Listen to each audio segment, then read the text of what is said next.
Okay, hey guys, this is Rob Anderson here with DollarMoves, and I have JD and Steve here again. And we are in, it's been a month and a half now since they started their FBA Amazon business. And so I thought I'd get together with them and ask them a few questions about how their business is going and just kind of see how things have been so far with their business. You guys ready?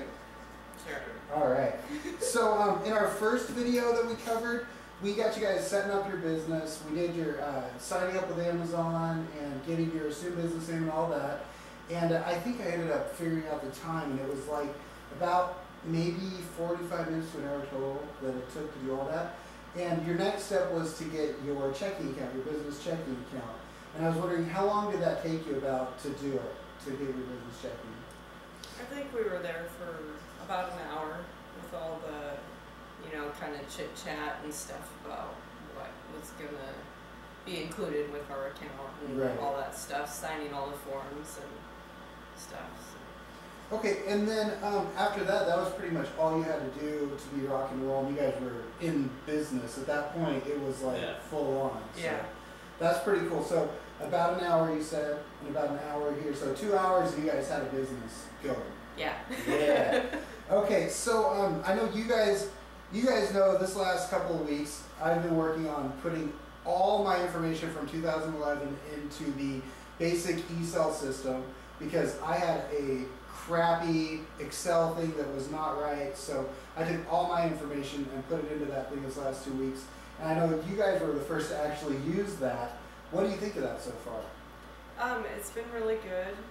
Definitely helps you look at your numbers. It gives you a percent on each individual sale, so you get to see exactly what happens and see the fees that are associated with each item and learn very quickly what does and doesn't make a profit. Yeah. So it's a pretty good breakdown of everything. We get to see exactly how many items we've shipped and how much it all costs. So it's nice to see, see all the numbers. Yeah, I really like that. I mean, I noticed even talking to Steve, there was some things that he had bought or whatever, and he's like, yeah, but I'm only making this amount per this book, and so you guys kind of raised what you wanted to buy. Your low end book was now, instead of being like $6 or whatever, you didn't want to sell anything for under $8 or whatever, because you saw the breakdown of that. And I just started using that, and so I started seeing that too, and even though I felt that before, it's like now seeing it, it's like, I totally understand, but I mean, I didn't realize till Steve started saying it about, oh yeah, breaking down, and I couldn't understand, well, where's he getting all this? Like, they're really figuring it out. And then I started using the basic e-cells, I'm like, yeah, it's a really good tool, and what's been cool for me is that since I started in April, like, is when my first stuff went in, and I've got from April until December, it like breaks it down per month, it's got per quarter, all that. It's like, and so it shows at the end of the year what I've spent on everything, all fees, all that, and I love it, but I hate putting stuff into anything. But it's a good system if you got to use one, right? Yeah. So let's see. So you guys, starting your business, have had some what I call out of the ordinary kind of situations. You were paid back your second pay period that you did it. Now, most of the time, you have to pay the first 2 times. Of everyone that I've seen do this, because you're putting all this product out to Amazon, it's costing you in shipping and everything. But these guys have done really great in that aspect. You got paid your second time, and that's out of the ordinary. So congrats on that. That's a very cool thing. So and another out of the ordinary situation. What did you guys sell your first book for? What was the price on that? $60. $60 book. Yeah. Not normal, but great. That is so awesome. Steve called me and told me, and I'm like, are you joking? And he's like, no. And I figured yes was the answer. And later I was like, yeah, that's a $60 book. I was like, you're being serious? Like, that's your first book? So let's see. And another out of the ordinary, like, you guys, this has been just awesome. The most expensive book that you've sold to date? $109 book. Not normal. But it's great. I mean, I remember but it was a new book too. We found it new, still wrapped. So. What'd you pay for it? I think 5. After some coupons and some other stuff that we used. That's awesome. Let's see. So that's a good margin, right? Yeah. and not found very often. But you know, I think my biggest book was like $98. I said I just came across the other day. So that's a great first or most expensive book. Now I gotta work towards getting one that expensive. Let's see here. So, what do you think about getting those emails from Amazon? The item is shipped emails. It's good. It's nice to see. Since it's also new for us right now, I'm pretty avid about checking my Amazon account all the time, 2 or 3 times a day. So most of the time I've already come across it on my Amazon account before I get to check my email, because I don't have it all coming to my phone yet. Oh, you don't? So for right now, being home as much as we've been home lately and able to be on the internet, you know, it's kind of a wash. But I know that as soon as we're busy and we're out doing more stuff and being away from home, it'll definitely be nice to get reminded that, hey, something happened today. So. Yeah, and I check, dude. It's like, it's an addiction almost. I check my Amazon all the time. I try not to, but I'm like always on it. Like, especially when I'm stuck at the computer. I've got my Amazon window on one thing, and I'm always refreshing. Like, you know, did I sell anything yet? Did I sell anything yet? Yeah, they're cool though. If you get it hooked up to your phone, it's like mine. I'll do the droid noise. I'll be like talking to people, whatever. I'll droid. I'll be like, oh, that's money right there. Let's see here. Has there been anything that you weren't expecting about this business, or any surprises? Anything that just kind of strange, good or bad? I wouldn't say anything necessarily good or bad. We did do a shipment yesterday, and we noticed that FBA was sending our stuff to multiple locations, and we had like a pile of 6 different stores down here on the floor. We're getting kind of frustrated because we intended it to be one box of something going somewhere. And then at the end, when we went to hit ship, it said working, and all of a sudden it changed all our fulfillment centers. We went from 6 to 2, and it consolidated all of our stuff. Oh, wow. So it was pretty cool to see that, you know, we were getting kind of discouraged.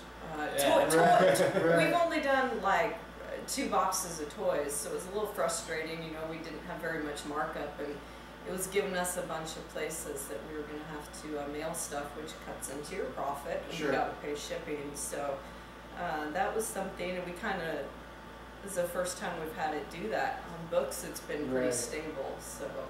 And I know, like, that's a new thing that Amazon's been doing too, is that's something I've heard of in the forums and stuff, but I haven't seen it myself, and you guys are the first I've come across that I've known personally, and I've heard, and I haven't put anything out recently, so I'm crossing my fingers that doesn't happen. But that's nice to know they ended up going to 2 different places then instead of 6. Yeah, it you know, as we put each item in, it kept giving us different. Right. You know, he's like, oh, making faces at me. Yeah, sure. And that's frustrating. I can imagine.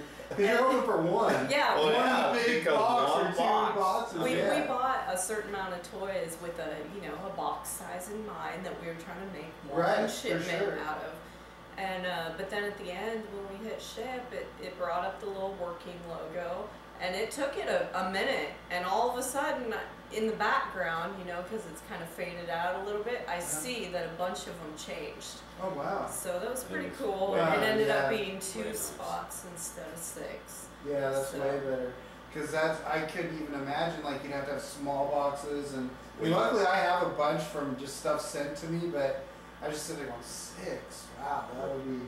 Well, yeah, and like...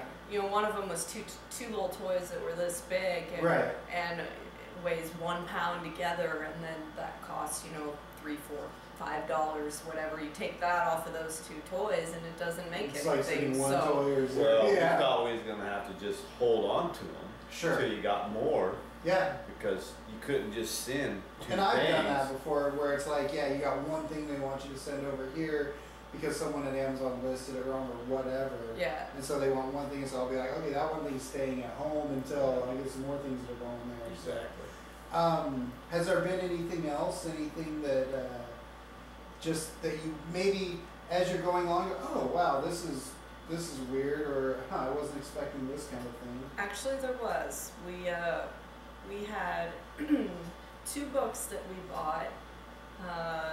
Scanned them, came up on FBA Power, everything's fine. We shipped them in, and then on our Amazon account, they were inactive.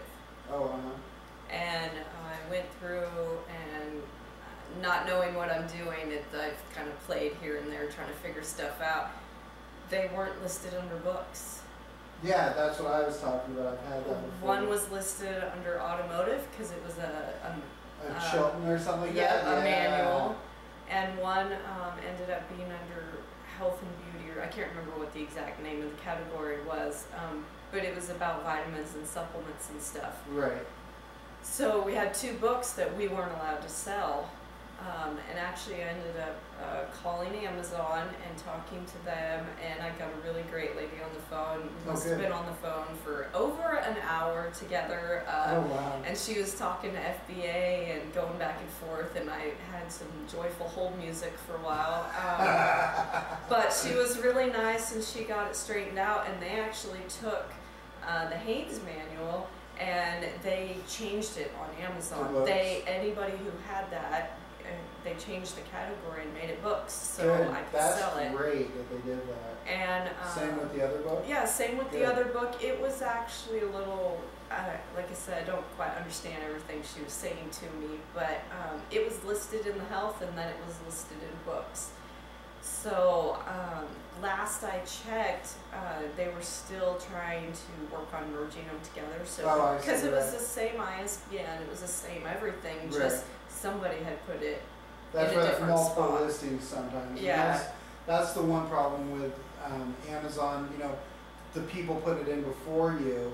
You don't know if they're putting it in the right categories, and sometimes the descriptions too, you need to look at them, you know, because that's where I've got bad feedback, is from someone else putting in the description. You just expect that it's going to be the right information and all correct, and then you get a bad feedback, someone saying, hey, I didn't know it was this size or whatever. So, you know, yeah, there are some things that are bad with all the good, but, you know, at least you were able to get on the phone with Amazon and get it all fixed up, and not have to have it sent back and then try and sell it or return it or whatever. So, what about you? Has there been anything that's kind of been surprising or anything? I've tried to tell you guys whatever I could. No, you've done great. Try to keep the surprises at bay. Yeah. Any of the weird stuff, like, you know, there's some things you come across. So. I think just each time we do a shipment, there's kind of something else that we learn.